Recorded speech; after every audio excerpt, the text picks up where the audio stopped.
Pesan pertama saya, menghadapi zaman susah, tetap jaga akidah. Tetap pelihara keyakinan. Kesulitan bukan untuk ditakuti. Untuk di zaman susah, tetap jaga kerukunan. Ya Pak?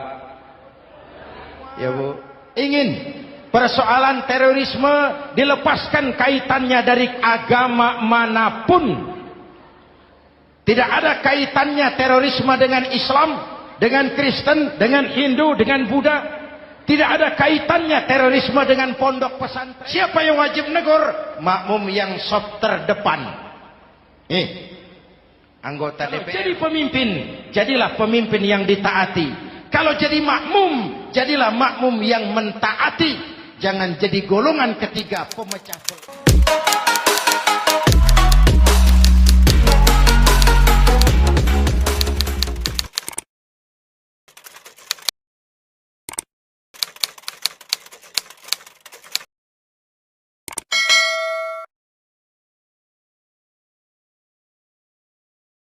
Assalamualaikum warahmatullahi wabarakatuh.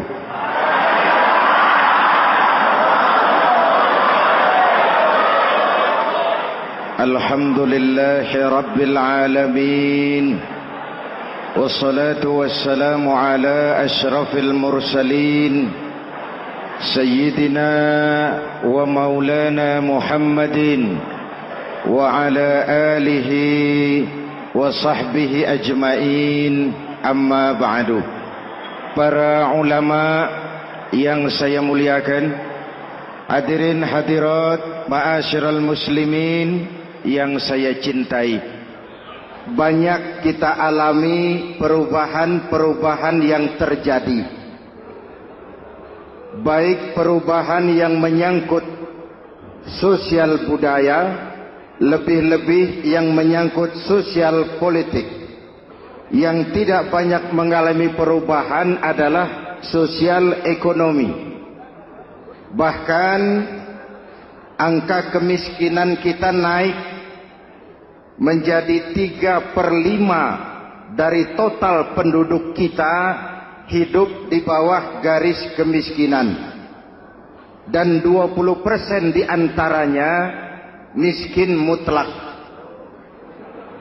Perubahan-perubahan yang terjadi menyadarkan kita kepada kebenaran Al-Quran ketika Allah menyatakan wa tilkal ayyamu nudawiluha bainan nas. Hari itu kami putar di antara manusia. Ada saat datang, ada waktu pergi. Ada hari lahir, ada saat kembali, ada waktu dilantik, ada saat menyerahkan jabatan. Hari kami putar di antara manusia dan hidup cuma sekadar menunggu giliran. Soalnya kemudian di tengah perubahan-perubahan yang terjadi begitu cepat, what must we do now?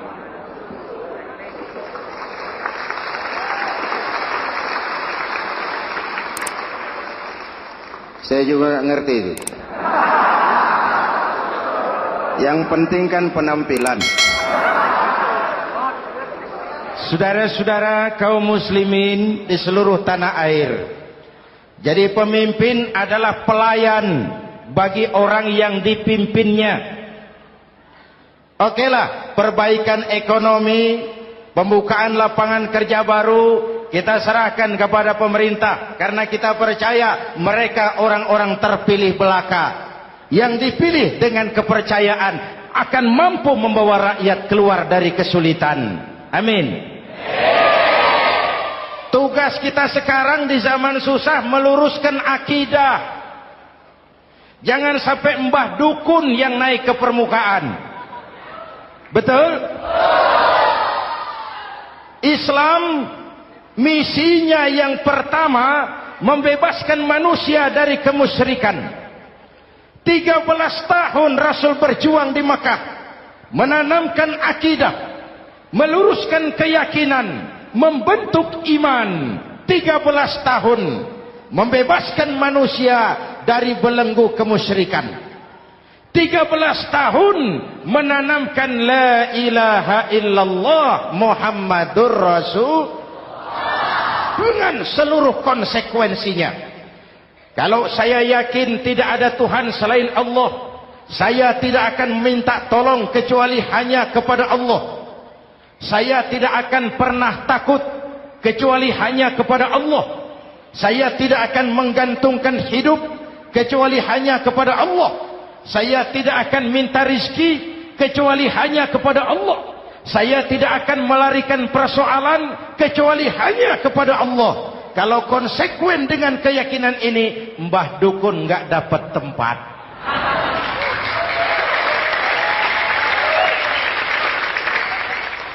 Akur? Ayo lihat secara sederhana.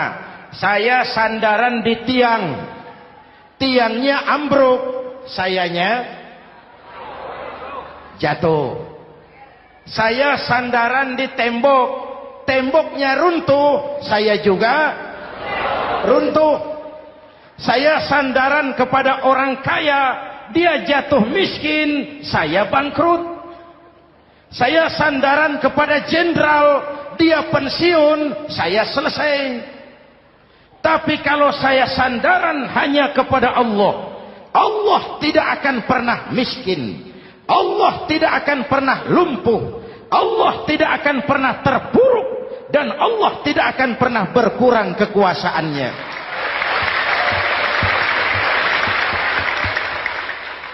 Maka umat Islam, sesulit apapun zaman yang kita hadapi, Allah juga tempat kita bersandar. Jelas? Selama ini kita iman dalam ucapan, tapi sekuler dalam perbuatan. Di masjid ada Allah, di kantor Allah tidak ada, maka korupsi merajalela.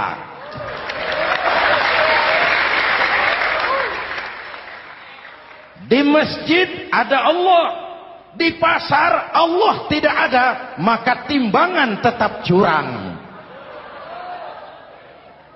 Kita iman dalam ucapan, tapi sekuler dalam perbuatan. Oleh karena itu, sesulit apapun zaman yang kita hadapi, iman jugalah pegangan kita. Allah juga tempat kita bersandar. Boleh zaman berubah, akidah jangan sampai goyah. Karena iman kita hidup, untuk iman kita berjuang, dan dalam iman kita ingin kembali menghadap Allah Subhanahu. Selama ini manusia Indonesia kita lebih banyak diisi otaknya, hati sering kosong, agama dangkal, akidah rapuh, moral rendah. Memang kemudian muncul banyak orang-orang pintar, cuma sayang tidak benar.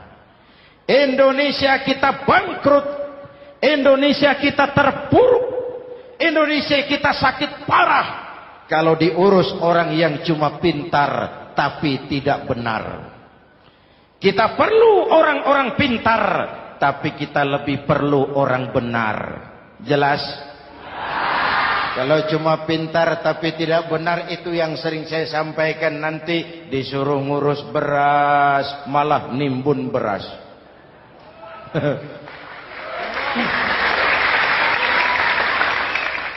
Disuruh ngurus laut malah jadi bajak laut. Disuruh ngurus hutan rame-rame jadi orang hutan. Jutaan hektar hutan Indonesia kita ini merupakan kekayaan sumber daya alam kita yang harus digunakan bagi sebesar-besar kemaslahatan rakyat. Yang disuruh ngurus hukum malah bikin hukum seperti pisau, tajam ke bawah, tumpul ke atas. Jangan heran lalu di masyarakat muncul street justice, pengadilan jalanan, sebagai refleksi dari ketidakpuasan melihat sikap hukum yang sangat berpihak. Kalau yang kecil salah, hukum cepat-cepat ditegakkan.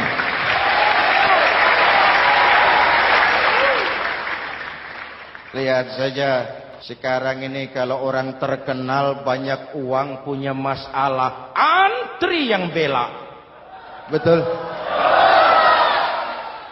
Tapi saudara lihat si Marsinah di Jawa Timur, si Sengkon dan Karta di Jawa Barat, si Udin Bernas wartawan Jogja terseok-seok mencari keadilan, sampai hari ini urusannya masih remeng-remeng. Kenapa bisa begitu? Jawabannya sederhana, tidak ada fulus. Ada fulus mulus, tidak ada fulus manfus. Betul? Jangan sampai para penegak hukum kita terjebak pada lagu baru, maju tak gentar membela yang bayar. Biar bertentangan dengan nurani, biar bertentangan dengan public opini, biar bertentangan dengan rasa keadilan. Siapa yang bayar, itulah majikan. Mau benar atau salah, belain terus. Kalau seperti inilah hukum kita, mafioso keadilan akan tetap gentayangan. Hadirin yang saya hormati, 13 tahun beliau berjuang di Mekah meluruskan keyakinan, memantapkan akidah, meneguhkan iman. Dari situ segalanya dimulai, dan ke situ segalanya akan menuju. Intan paling mahal, mutiara paling berharga, tidak lain adalah nilai-nilai keimanan.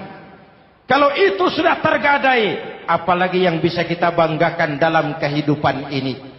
Kita merasa harta kita berharga, belum ada artinya ketimbang iman. Kedudukan kita punya nilai pun belum ada artinya ketimbang dengan nilai-nilai keimanan. Itu intan paling mahal, itu mutiara paling berharga. Harta baru ada manfaatnya kalau dilandasi dengan iman. Jabatan dan kedudukan baru terasa gunanya kalau dilandasi dengan keimanan. Kalau jabatan lepas dari iman, yang akan lahir Fir'aun baru. Jelas? Kalau harta terlepas dari iman, yang akan muncul adalah konglomerat korun. Kalau ilmu pengetahuan terlepas dari nilai dasar keimanan, maka yang akan muncul adalah ilmuwan pelacur yang menyalahkan yang benar, membenarkan yang salah untuk kepentingan pribadi. Dan kondisi seperti itu tidak akan membuat kita makin sehat. Oleh karena itu pada kesempatan ini, pesan pertama saya, menghadapi zaman susah, tetap jaga akidah. Tetap pelihara keyakinan. Kesulitan bukan untuk ditakuti, untuk diatasi. Hidup adalah kerja keras, bukan keajaiban. Perubahan tidak akan datang hanya dengan simsalabim abragadabra. Perubahan tidak akan muncul hanya dengan berandai-andai. Perubahan tidak akan turun dari langit seperti turunnya embun di waktu malam. Perubahan adalah kerja keras. Sehingga Al-Quran membimbing kita, innallaha la yughayyiru ma biqaumin hatta yughayyiru ma bi anfusihim. Allah tidak akan mengubah keadaan suatu bangsa kalau mereka tidak mau mengubah apa yang ada di dalam diri mereka. Yang ada di dalam diri itu rule of thinking, state of mind, cara kita berpikir, cara kita memandang kehidupan, cara kita mengatasi persoalan. Hadirin yang saya hormati, inilah iman. Berangkat dari ini kita menyadari, ini ujian buat kita rakyat. Dan kita rakyat Indonesia ini kalau sama susah sih sudah kenyang. Ya Pak? Ya Pak? Kita ini sebagai bangsa mengalami apa yang disebut oleh Bung Karno up and down. Naik, turun, timbul, tenggelam, pasang, surut. 350 tahun dijajah oleh Belanda, kita susah. Berangkat Belanda masuk Jepang, susah lagi. Pergi Jepang, datang nikah, susah lagi. Lalu kita merdeka, dirongrong oleh berbagai pemberontakan, susah lagi. Makan bulgur, antri minyak. Lalu PKI berontak, susah lagi. Muncul orde baru, lama-lama susah lagi.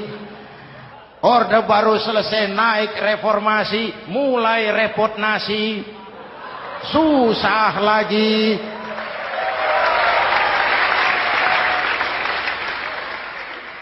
Kalau susah kita ini sudah akrab, sudah intim.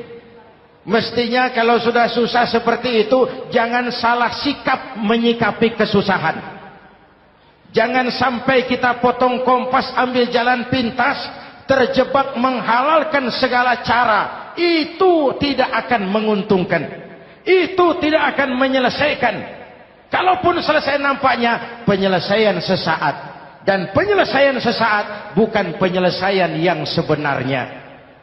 Karena itu tetaplah dalam koridor keimanan. Boleh zaman berubah, akidah jangan sampai goyah. Silahkan masa berganti, tapi keyakinan jangan mati. Sekali la ilaha illallah, sampai tetes darah paling penghabisan, tetap la ilaha illallah. Sanggup? 3 orang. Sanggup? 21. Sanggup? Kalau sanggup kita harus konsekuen. Saudara-saudara di seluruh tanah air, misi yang kedua dari Islam setelah membebaskan manusia dari kemusyrikan, membebaskan manusia dari ras diskriminasi, mengikat manusia dengan tali akidah.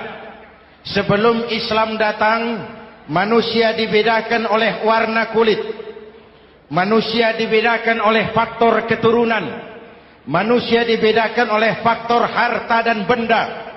Adalah Rasul yang mengajarkan, innallaha la yanzuru ila suwarikum wala ila amwalikum walakin yanzuru ila qulubikum wa a'malikum. Allah tidak melihat potonganmu, Allah tidak melihat hartamu. Yang Allah lihat itu adalah hatimu dan amal perbuatanmu. Jauh sebelum Amerika teriak-teriak membanggakan apa yang mereka sebut sebagai Declaration of Independence, Nabi sudah mengajarkan kepada kita semua, annas kulluhum li Adam wa Adam min turab la fadla li arabiyyin ala ujamiyyin illa bittaqwa. Seluruh manusia berasal dari Adam. Adam diciptakan dari tanah. Tidak ada kelebihan Arab dengan yang bukan Arab kecuali takwanya. Jauh sebelum Amerika mencanangkan bahwa semua manusia dilahirkan sama, that all men are created equal. Jauh sebelum itu Islam sudah membebaskan manusia dari ras diskriminasi. Apa dalam konteks kekinian? Menghadapi zaman susah tetap jaga kerukunan. Ya Pak? Ya Bu? Oi Bu? Menghadapi zaman susah tetap jaga kerukunan, baik antar umat seagama, antar umat beragama, maupun antar umat beragama dengan pemerintah. Menjaga kerukunan, jangan saling sikat sikut di antara kita.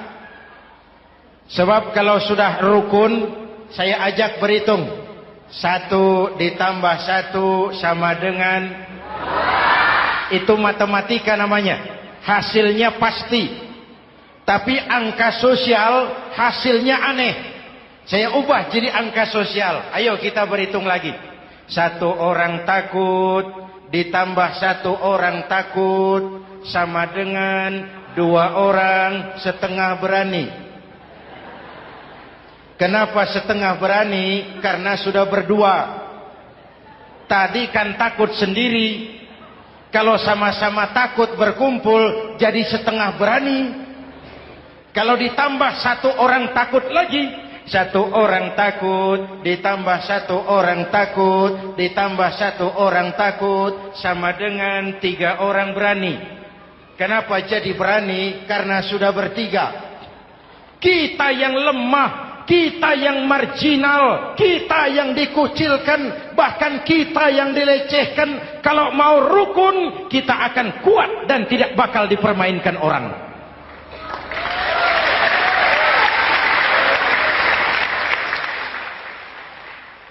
Tapi kalau rukunnya yang satu mau menikam yang lain, saya ajak berhitung lagi. Yuk berhitung yuk. Satu ekor ayam ditambah satu ekor musang sama dengan satu ekor musang. Kemana ayamnya? Dimakan musang. Betul nggak nih hitungan? Ayo kita hitung lagi. Satu ekor ayam ditambah satu ekor musang sama dengan satu ekor musang. Kemana ayamnya? Dimakan musang. Jadi kalau kita suka kumpul dengan orang yang mau makan kita, selesailah kita.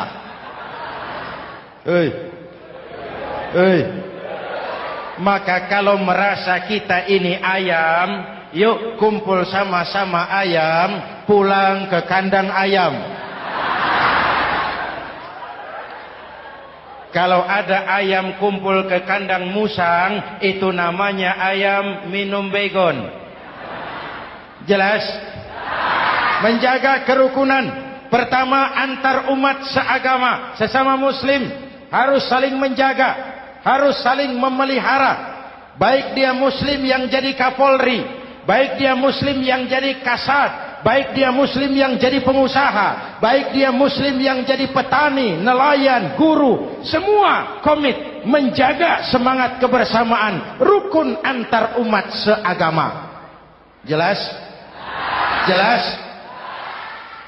Hadirin yang saya hormati, atas dasar itu saya ingatkan kembali, kita semua ingin persoalan terorisme dilepaskan kaitannya dari agama manapun. Tidak ada kaitannya terorisme dengan Islam, dengan Kristen, dengan Hindu, dengan Buddha. Tidak ada kaitannya terorisme dengan pondok pesantren.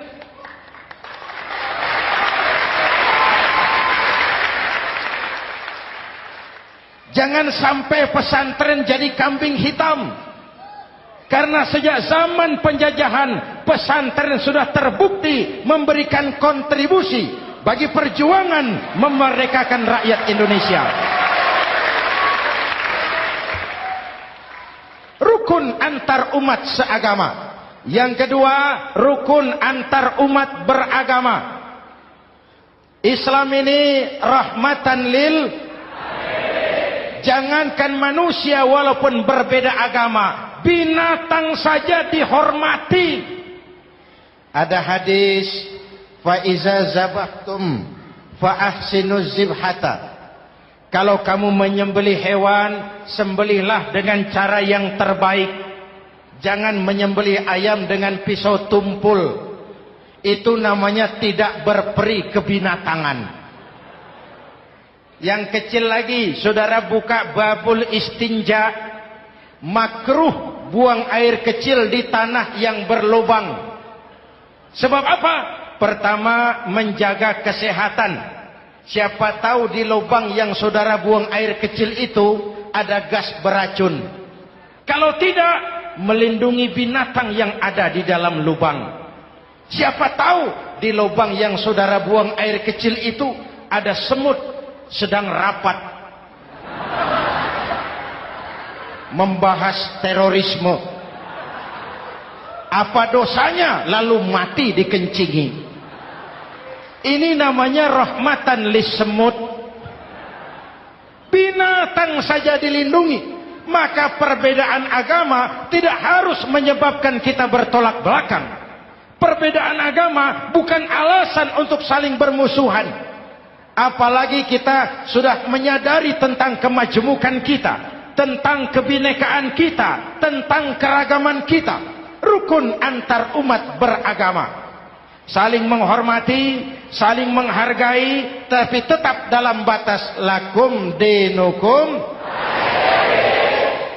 Lalu rukun antar umat beragama dengan pemerintah. Hadirin yang saya hormati, yang benar kita dukung, yang salah kita perbaiki dan kita tegur menurut cara-cara yang diajarkan oleh agama kita. Dan sholat berjamaah pendidikan bernegara yang paling bagus. Tadi kita sholat ada imam, ada makmum, betul? Makmum wajib ikut imam kalau imam benar sholatnya. Rakyat wajib ikut pemimpin kalau pemimpin benar mimpinnya. Masyarakat Islam ini loyal. Masyarakat Islam ini bukan pemberontak. Masyarakat Islam ini taat dan setia. Kapan? Kalau imamnya benar. Imam takbir, makmum. Imam ruku, makmum. Imam i'tidal, makmum. I'tidal. Imam sujud, makmum. Tapi kalau imam keliru, mestinya imam ruku malah sujud. Salah imam ini. Tegur. Siapa yang wajib negur? Makmum yang saf terdepan. Anggota DPR.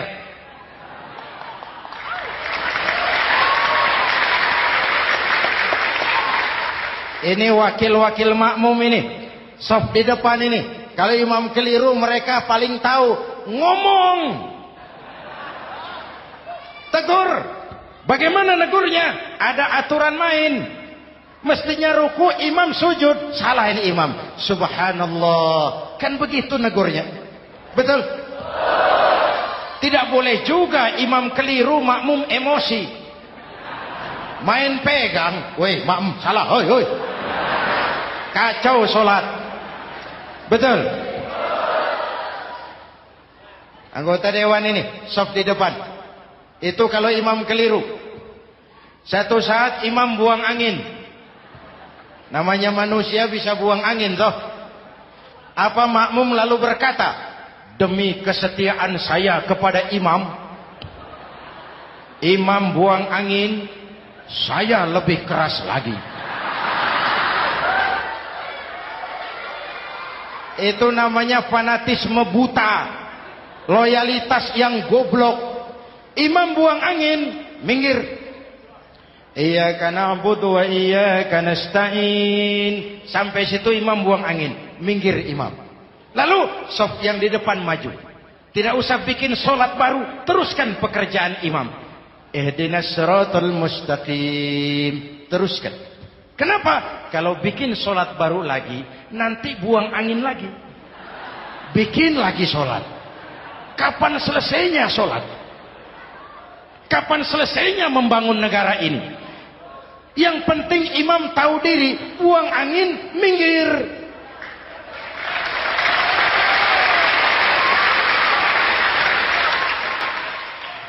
Ini kacaunya sholat berjamaah kita sekarang. Kacaunya negeri kita sekarang. Banyak imam sudah buang angin, gengsi. Diam aja merasa nggak punya salah. Dikasih tahu sama makmum, imam tadi buang angin ya, malah jawab sedikit. Apa kalau sedikit lalu tidak batal sholat itu? Mekanisme kehidupan sosial yang diatur lewat tuntunan sholat berjamaah. Sehingga Nabi berpesan, kun imaman muta'an au ma'muman muti'an fala takun thalisan jazu'a. Kalau jadi pemimpin, jadilah pemimpin yang ditaati. Kalau jadi makmum, jadilah makmum yang mentaati. Jangan jadi golongan ketiga pemecah belah. Di depan tidak jalan, di belakang takut, ditaruh yang di tengah, di depan didorong, yang belakang ditendang. Ini namanya biang kerok. Saudara-saudara, dari uraian singkat ini saya ambil beberapa catatan pokok. Pertama, kalau ada intan paling mahal, kalau ada mutiara paling berharga dalam hidup kita, itu tidak lain adalah karena keyakinan. Hidup jadi indah, hidup jadi berharga, hidup jadi berarti kalau didasari atas sebuah keyakinan. Dan keyakinan itu tidak lain adalah nilai iman kita, akidah kita kepada Allah Subhanahu wa taala. Yang kedua, tetap menjaga kerukunan. Sesulit apapun zaman yang kita hadapi, kita tetap harus menjaga semangat kebersamaan. Kita harus tetap menjadi lem perekat yang menjaga keutuhan, baik sebagai bangsa maupun sebagai umat. Perbedaan adalah wajar, harus dihormati sebagai ciri kehidupan berdemokrasi. Tapi jangan perbedaan menjadi sebab kita bermusuhan, dan jangan perbedaan menyebabkan kita saling berpecah belah. Hormati perbedaan, jangan perbedaan dipandang sebagai permusuhan. Dengan akidah yang kuat dan kebersamaan yang kokoh, ayo kita hadapi kesulitan, kita atasi kesulitan, dan dengan kerja keras untuk menyongsong hari esok yang lebih pasti. Mari kita Fatihah, semoga Allah memelihara kita bangsa Indonesia ala hadhihi niyah wa ila hadratin nabi. Al-Fatihah.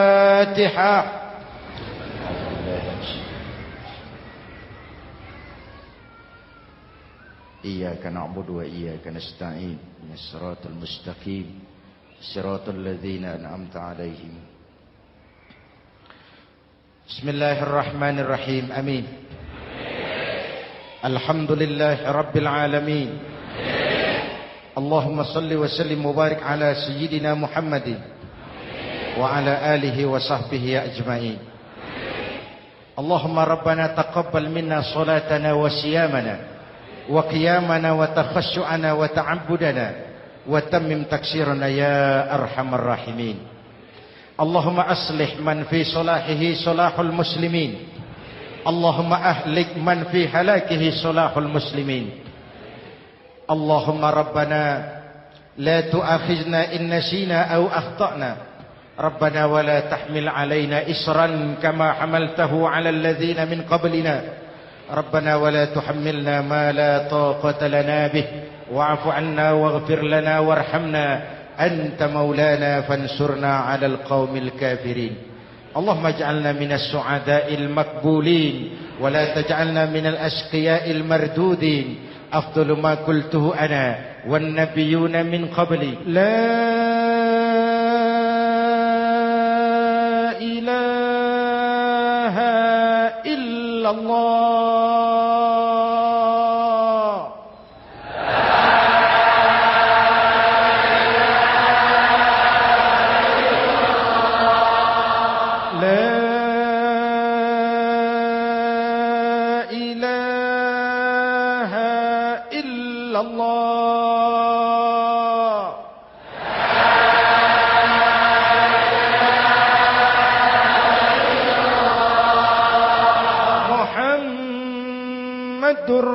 Rasulullah.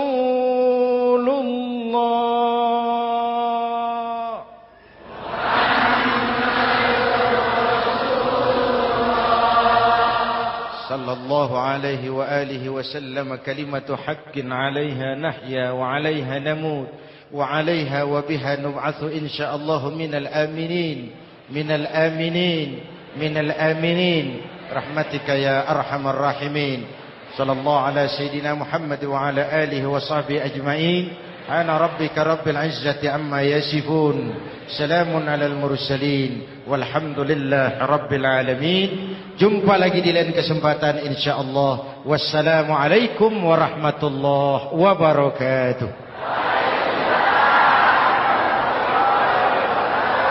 Terima kasih sudah menonton video ini. Jangan lupa support channel ini dengan cara klik tombol subscribe.